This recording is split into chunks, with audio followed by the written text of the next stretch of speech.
മൂവാറ്റുപുഴയിൽ pickup വാനും Taurus ലോറിയും കൂട്ടിയിടിച്ചുണ്ടായ അപകടത്തിൽ ഒരാൾ മരിച്ചു. തിരുവനന്തപുരം സ്വദേശി സജാദാണ് മരിച്ചത്.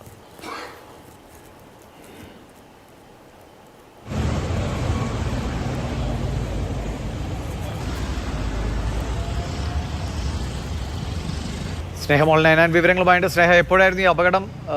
അവിടെ ഈ അപകട സ്ഥലത്ത് വെച്ച് തന്നെ മരണമുണ്ടായോ?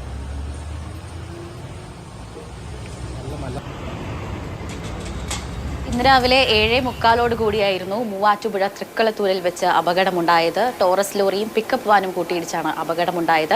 മൂവാറ്റുപുഴയിൽ നിന്നും പെരുമ്പാവൂർ ഭാഗത്തേക്ക് പോവുകയായിരുന്ന പിക്കപ്പ് വാൻ അമിത വേഗത്തിലെത്തി നിയന്ത്രണം വിട്ട് ടോറസ് ലോറിയിൽ ഇടിക്കുകയായിരുന്നു. ആ ദൃശ്യങ്ങളൊക്കെ കാണുമ്പോൾ തന്നെ നമുക്ക് മനസ്സിലാകും ഇടിയുടെ ആഘാതം എത്രത്തോളം ഉണ്ടായിരുന്നുവെന്ന്. ഈ പിക്കപ്പ് വാനിന്റെ ഉള്ളിലുണ്ടായിരുന്ന തിരുവനന്തപുരം സ്വദേശിയായ സജാദാണ് മരിച്ചത്.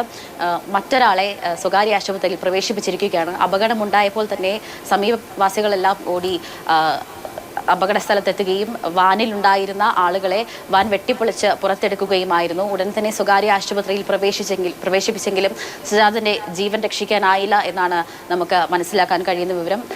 കൂടെയുണ്ടായിരുന്ന മറ്റൊരാളെ സ്വകാര്യ ആശുപത്രിയിൽ പ്രവേശിപ്പിച്ചിരിക്കുകയാണ്. അയാളുടെ നില ഗുരുതരമായി തന്നെ തുടരുകയാണ്. ഈ പ്രദേശത്ത് ഈ അപകടം നടന്ന ഈ സ്ഥലത്ത് ഇതിനു മുൻപും നിരവധി അപകടങ്ങൾ ഉണ്ടായിട്ടുണ്ട് എന്നാണ് നമുക്ക് മനസ്സിലാക്കാൻ സാധിക്കുന്നത്. മൂവാറ്റുപുഴയിലാണ് പിക്കപ്പ് വാനും ടോറസ് ലോറിയും കൂട്ടിയിടിച്ച് ഒരാൾക്ക് ജീവൻ നഷ്ടമായത്.